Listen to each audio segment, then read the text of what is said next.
doctor, and I have a video to share with you today in regards to slow sales.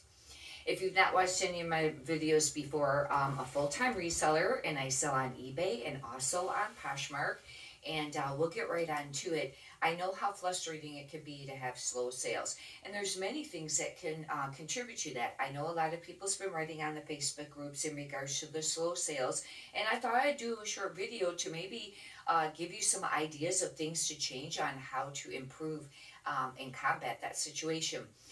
The reason for the slow sales, a lot of people will, contemplate different theories on what may be affecting it. But in all online selling, in any business, even if you had a brick and mortar store, you always have sales that are always going to go a little bit like this. Different times of year, and whether it's around a holiday and things like that. And depending on what items you sell too.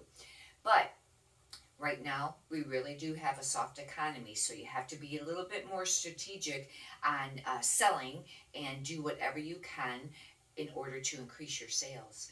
And I've been working on that. I study all the time, and I've been selling for quite a few years, and I just thought that I would give you some tips on how to increase sales.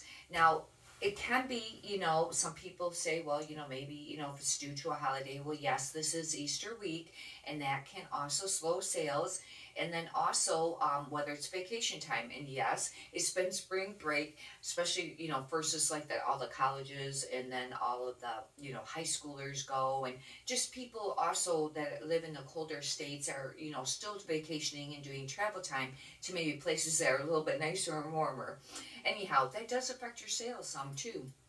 But there are things that you can do to combat the sales, and I have a #1 tip, and that's coming up on how to increase sales no matter what platform, but very strongly on eBay and also Poshmark, that #1 tip. But there's many things that you can do, and some people say that you should when you're on eBay, we'll talk about eBay first, and then we'll get to Poshmark. On eBay, maybe you should end sales and then choose sell similar, and go in and edit a few things. You change something in the title or something in the description or the price, or if you're promoting or not. Those are all things, that you can do. And I do a few a day. I don't do a massive amount because I'm really not sure how many you should do a day. Write in the comments if you have any views in regards to that. And anyhow, I do a few of those a day, and I think it does matter. I'll do maybe 5, 10. Sometimes I'll do 20, around there, but the average is around 5 or 10 a day. Then what I also will do, instead of ending, I will go in and just revise. You can go in and, on a listing that's already up, and go in and do the same thing. Change something, maybe in item specifics, and maybe look through there and make sure that everything is correct in your item specifics. Or if there's something you can add, maybe change the price a little bit, and I do also do that, and I think that it does matter, because I have heard more than once, the more activity you have on eBay, the more sales it will generate in any activity. I've even heard that if you're very busy, you can even just kind of like go to your listings and just kind of scroll. And then if I do that, then I'll click on one for a minute and look at it, and then, click out of it like that. But they say even that, can also, generate sales, because any activity, when you're shipping, and then also if you have supplies that you need to buy, and you can buy it on eBay, then buy it if you can and can afford it during some of those slow times, because when you purchase, that will also increase your sales, on eBay. It's any activity. Then, from there, you really, right now with the economy soft, I have best offers on all of my listings. I automatically always do. Some people, don't. And I know it gets very frustrating when you get those really low ball offers. It's like, really? Like, you'll have something listed for like, $20, and they'll send you an offer for like $5. Now, maybe you would have took 17, or maybe even 15.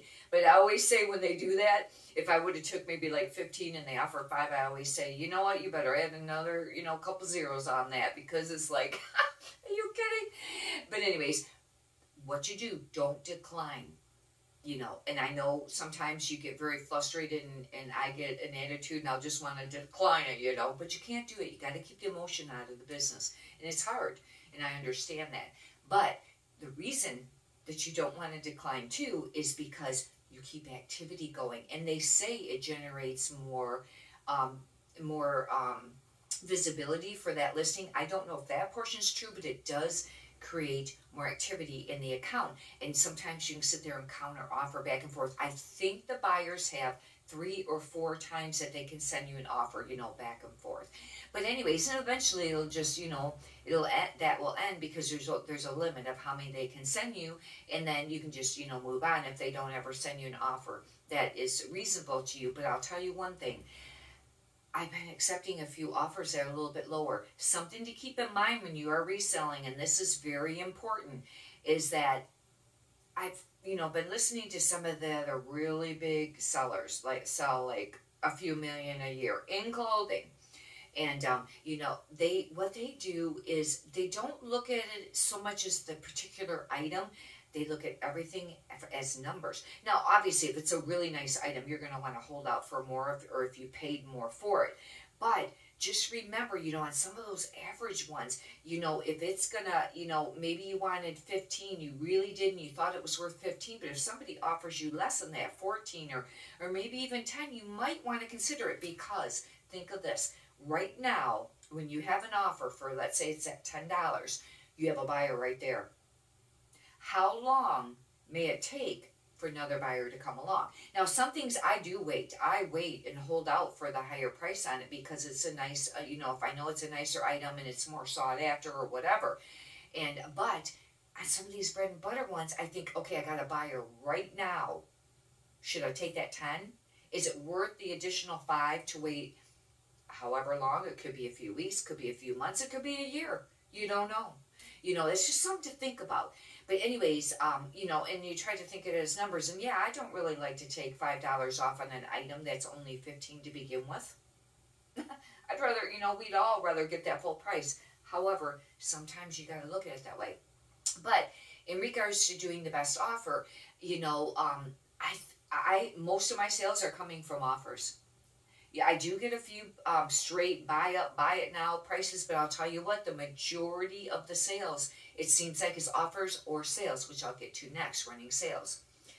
And, but anyhow, it's just something to consider in regards to that. And I think it's been excellent when eBay finally, offered that feature, and they'll, send you notifications when there's offers, and you can send those offers out, and it'll be on your main page there. And also on the phone app, you'll be able to access it from there. On Poshmark, you also can send offers, and they've had that for quite some time. The next thing is sales. I run sales all the time. Sometimes when I first list the stuff, I don't run any sales on it. I may wait a little while, maybe a week or two, or wait for a page. Like when you go to promote sales, you'll have pages, and there's like, 100 or 200 per page items. And, maybe I'll wait. But if they're fairly new, sometimes I only run a 10% off sale. And then I'll go to 20. Sometimes I'll do 50% off when it's stuff that's been sitting for a while. However, I've been pricing my stuff a little bit more strategically lately, and, lowering the price a little bit, so I'm not doing as many 50% off. And another thing to consider, I've been doing the coupon thing. And sometimes I'll only do it on certain items. Like you can select on there whether you want to just do sweaters or just do, shoes or whatever it may be. But this last time, I think I did on all inventory. And it's also, some people do the 20% off, but I think I did additional 10% off, because I figured all of my stuff is already on sale. And the lowest, percent off would be 10% off, then it goes to 20. And if they use that coupon too, I'm pretty sure they can combine them. That makes, quite a bit more off. Those 10% go to 20, and them 20 go to 30, so that, you got to kind of watch that, if they're going to overlap or not. And then I kind of stage out, you can, they say that maybe you should just do your sales for a short amount of time, maybe a few days or a week or something like that, because supposedly it's supposed to list on there when it ends, and maybe it'll get buyers to, be more active to buy it before that ends. I don't know if that, is on there. However, I have over 2,400 items listed, real close to 2,500. And it's a lot to go in there every few days and do some, and, and do all that. A lot of times I'll run them for a month or I'll run them for a few weeks, 2 weeks, 3 weeks, or whatever. I don't do the short sales that often. Once in a while, I'll do maybe for a week or something like that.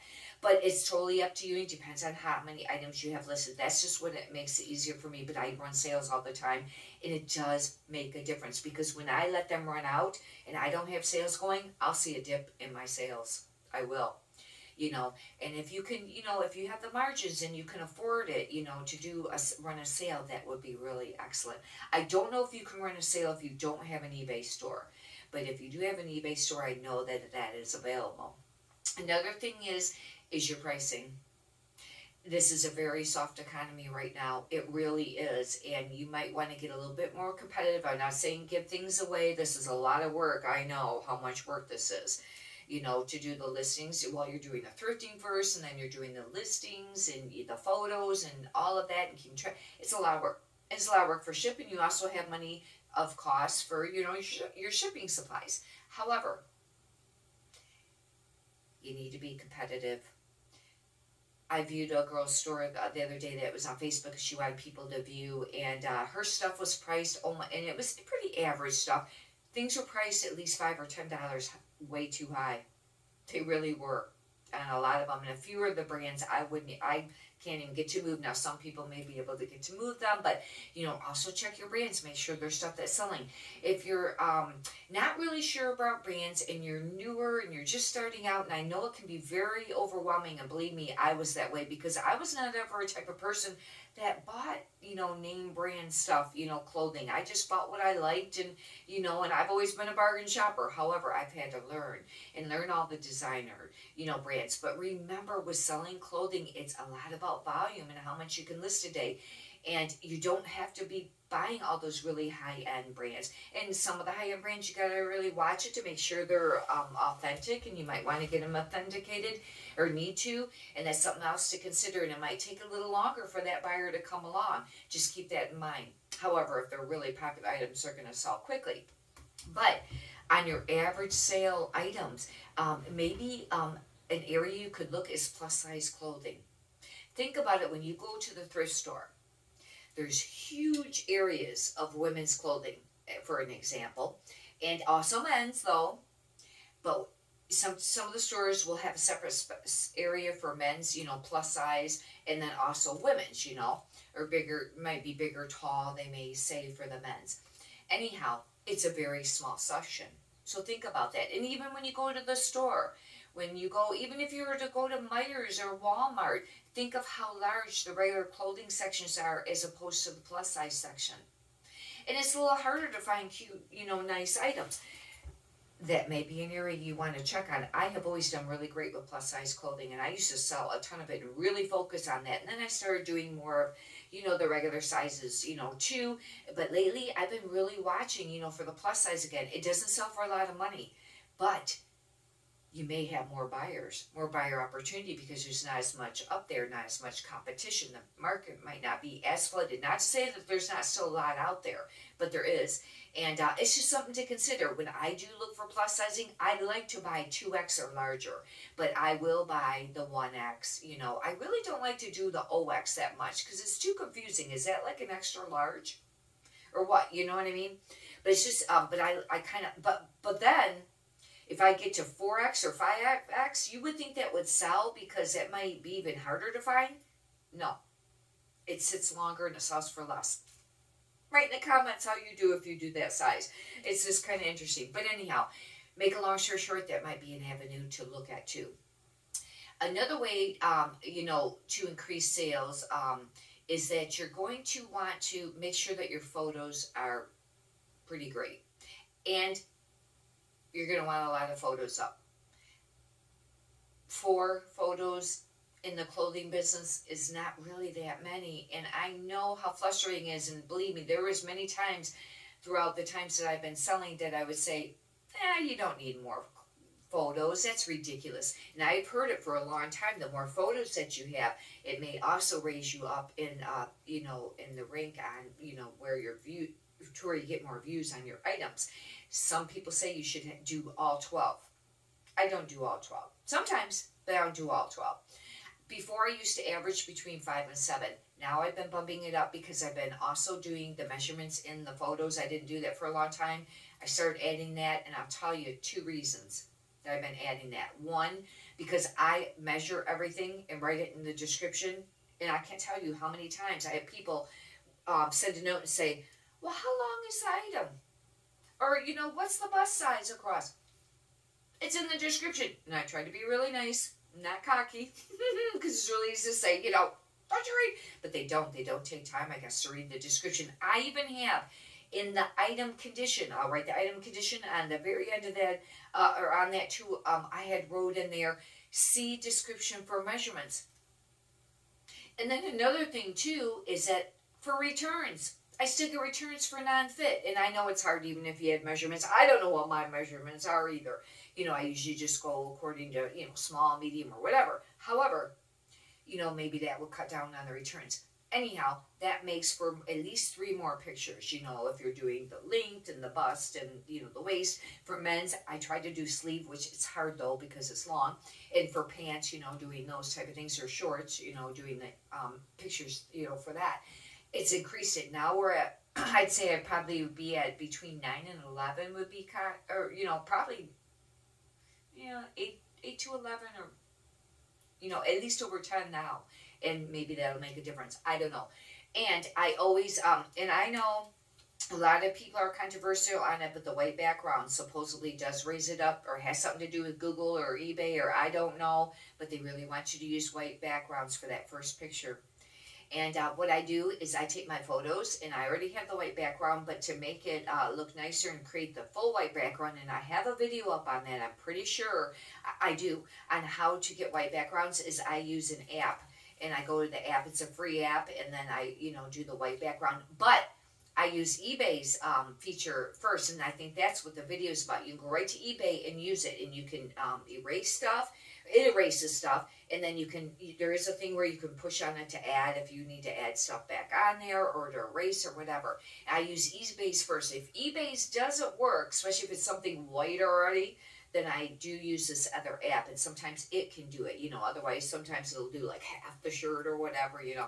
But that's just something to think, you know, to think about too, is to, you know, maybe that, because the first thing people are going to look at, one, they're going to type in what they're looking for, and it's going to bring up everything, and you got your keywords in your title are very important, because that's what's going to bring it up for the customer. But those photos, you know, they may be scrolling through, and then you want really clean environment, you know what I mean? I personally do not like anything that's laid on the floor. For one thing, I don't put my clothes on the floor at home. I don't. And, you know what I mean? Clean clothes. And it just, you walk on the floor. And I just don't think that that's a really great selling point. Now, if you don't have anywhere else to photograph, then put something down under it. That way you're creating like a white background, and you can't tell that it's on the floor. I do use additional lighting too. Then, you know, from there, you know, your titles are really important. They say supposedly you're supposed to put in the brand, gender, size, what it is, and then any details. I, for a very long time, have been doing brand, what it is, then gender, size, and details. But I've been kind of playing with it and moving, you know, the gender up. But what you, for an example, if it's a Nike t-shirt, Nike, women's, extra small, and then from there you can add your extras. Short sleeve. If it's, I would be using athletic top, active wear, you know, things like that. And then you can put, you know, any more details like color or what it's made out of, whatever. I fill up the whole thing. You want to fill up the whole thing. But lately I had, or for a long time, I've been doing Nike t-shirt, then sometimes I'd even write short sleeve first, but women's, extra small, short, whatever, you know, type of thing. But, and you could put, you know, if it's a V-neck or whatever, if you have more room, you know, there's a lot. But once you add all that in an athletic and active wear or sports, there's not much, you know, room left on that. But I always, on the, and you can also list under active wear tops in the category, instead of just, you know, the t-shirt category, you can, I would list under the athletic tops. But it's very important to have all those keywords and item specifics. Let's talk about item specifics. I was very flustered. Sometimes I still think it is just absolutely ridiculous how many item specifics. And I thought, what the world, you have to have all this? There's this many required and then this many additional optional that you can do. But they're doing it for your favor. And I know it doesn't seem that way, but they really are, because the more item specifics that you can put in there, then the more chances that person is going to find what you're selling. And you're going to want to fill them all in. Yep, even that character one. Are you kidding me? It's a piece of clothing. Very rarely would there be a character, and they'll have that on as part of the required ones. It should be an additional. But anyhow, regardless, fill them all in. They say you shouldn't put NA in the areas where you don't have something to put in, just leave it blank, but you can only do that in the additional. You can't do that in the required ones. You have to put NA. Anyhow, fill them all out the best that you can. I know, it's very frustrating, it's very time consuming. It takes me, I swear, I think it takes me longer to build the listings than it does to, measure, photograph, and fold it up and, put it in plastic, for storage per item. But you have to do it. Now, I do have templates saved, and I use the templates. That saves a ton of time. And those item specifics, you can fill those in on those templates. I really, really highly recommend doing the templates. Some people go off from their existing listing, but I think that takes so long. You got to go and type it in and find one and go off that and change stuff. I think that that would cause me more errors, and you don't want errors. You want to make sure things are very accurate, because believe me, those buyers will find the smallest, tiniest little thing to complain about or have a reason to return it. One tiny error, like you're supposed to list everything there possibly is known about this piece of used clothing. They don't have measurements when you buy stuff. You go online and buy stuff online, something brand new, they don't have measurements or every single aspect about the item. But it's required, and if you don't do it, then you'll have somebody probably complain about it. Just give me a heads up on that. But anyways, those are all really important things. And there's many other things that you can do too. But the number one key is coming up. Poshmark. We'll talk briefly on Poshmark. Sharing your own closet. Don't worry about sharing other people's closet. Now, don't take this as 100% accurate, but I've heard many times now, more lately, don't waste time sharing other closets and following, because that is not what is going to get you sales. You should do it some, and I still do it some, but very small amount. The more that you share your own closet is where it's going to produce sales, and you have to list every day. And then also you can go over there and you can do relist off from an existing, and some people will go and do that. And I probably should do a video on how to do that. And I don't do that very often, but the biggest key that I find for generating sales is I have to list at least 3 new items a day and share in the closet. Now, I just got approved, and I'll have to do a video on this, was Flip. And it's the app where it will share your Poshmark closet and send out offers, and I have to learn it. I just got a text from them this morning, and I have to go to the email and get it all set up. But that's really, really, really great. I was very grateful for that.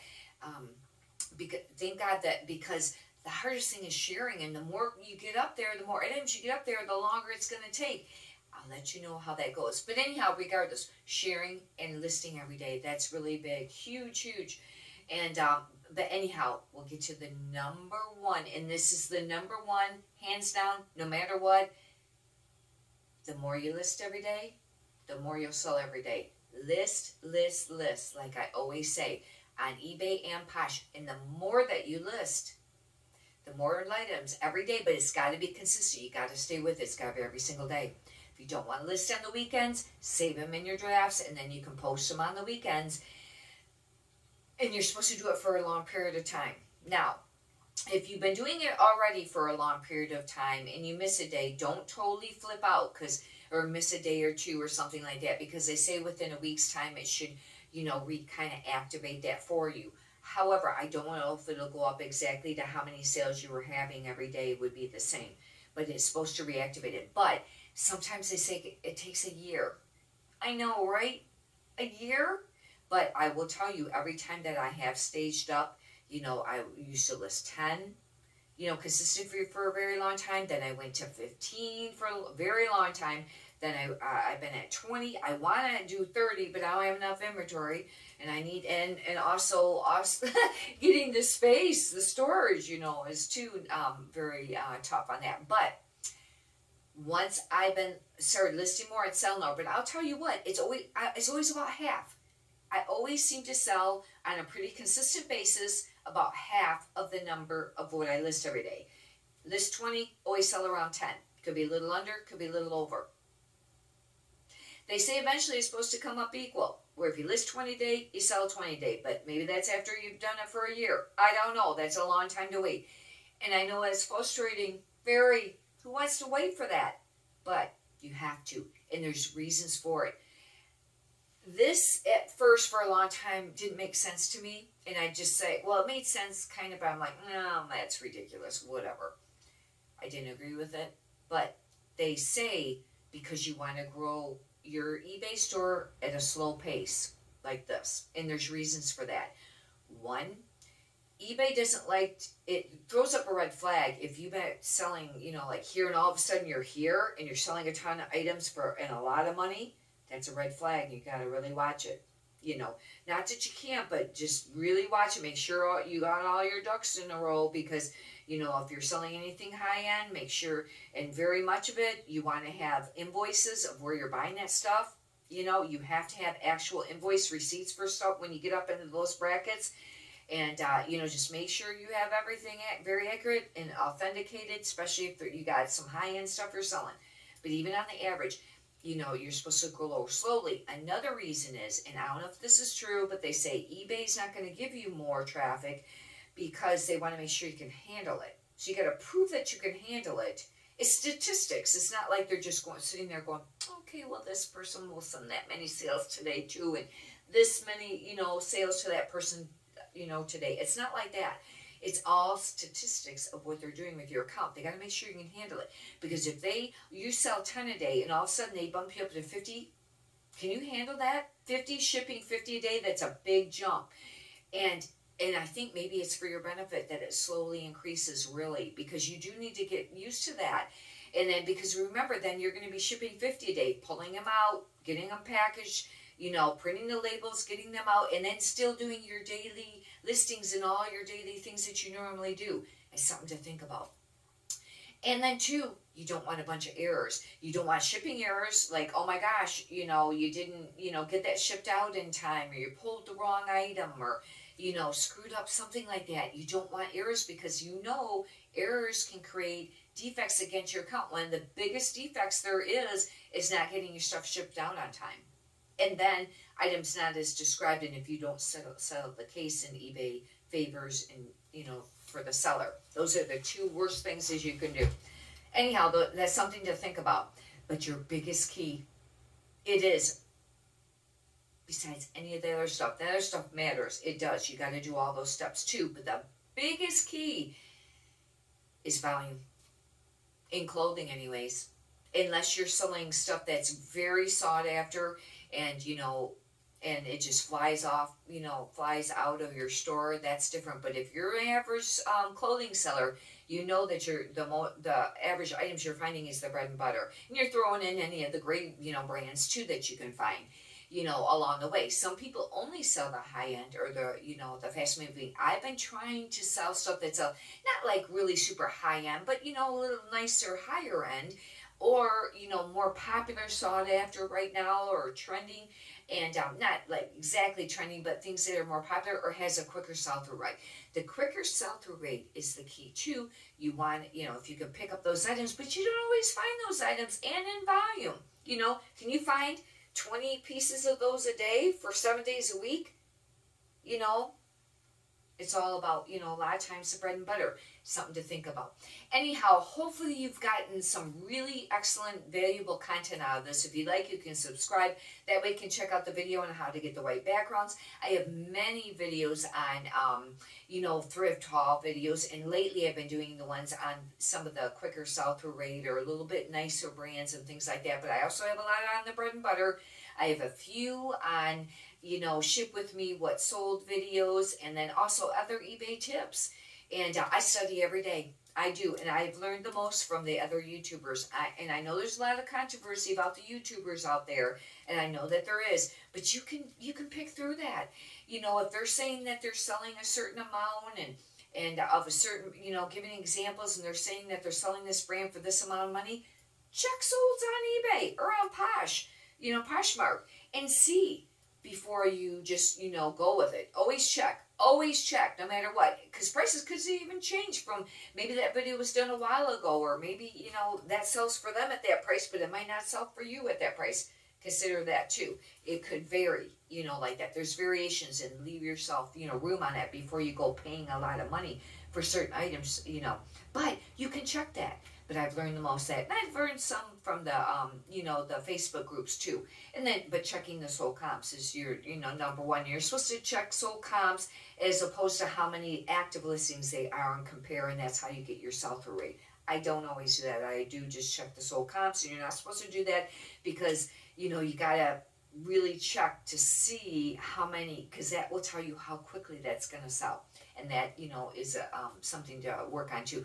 Anyhow, hope you've gotten some great valuable content out of this. May your sales increase and many prosperous sales to you. Thank you.